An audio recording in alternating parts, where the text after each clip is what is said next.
Sebelum jam modern ditemukan, kalian kepo nggak sih bagaimana cara orang zaman dahulu menggunakan patokan jam?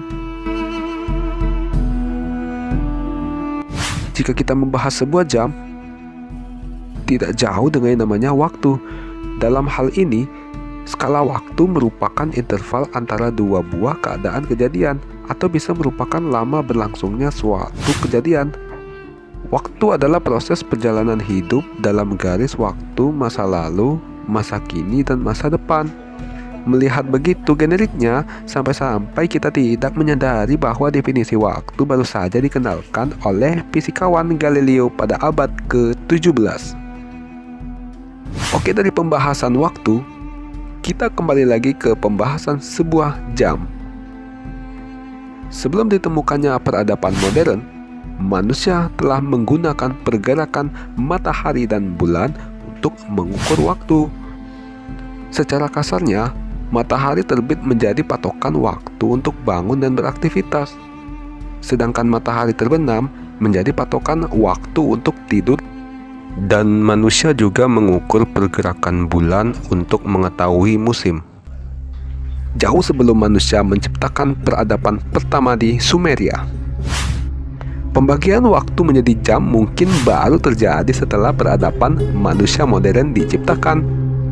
Diduga, peradaban Mesir kuno atau Babilonia kuno lah yang pertama kali membagi waktu menjadi jam.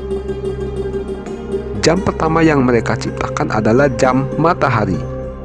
Secara sederhana, ada sebuah wadah yang rata beserta sebuah lubang untuk menancapkan sebuah tongkat.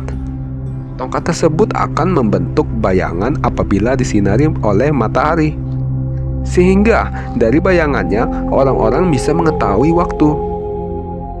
Sebuah jam matahari yang diperkirakan diciptakan di abad ke-13 sebelum Masehi, temukannya oleh para arkeolog di Mesir, tepatnya di Valley of the Kings, yang merupakan lokasi piramida-piramida agung di Mesir.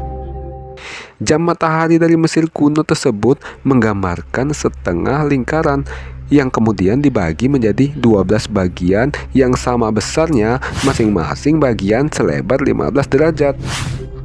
12 bagian ini melambangkan 12 jam, di mana bagian pertama dan bagian terakhir yang melambangkan 1 jam pertama setelah matahari terbit dan 1 jam terakhir sebelum matahari terbenam.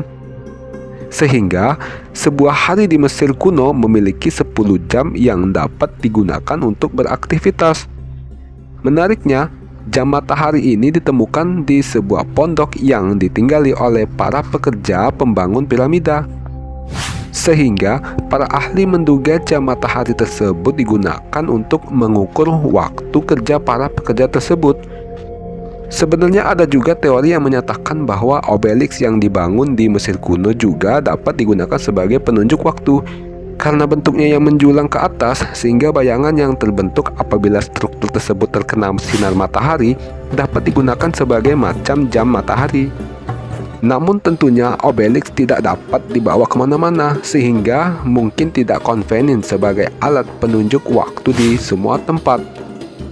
Namun jam matahari tentunya tidak akurat, karena setiap hari matahari terbit dan terbenam di jam yang berbeda. Bahkan musim juga mempengaruhi durasi lamanya waktu di siang hari. Pada saat di musim panas, siang hari lebih lama dibandingkan di musim dingin.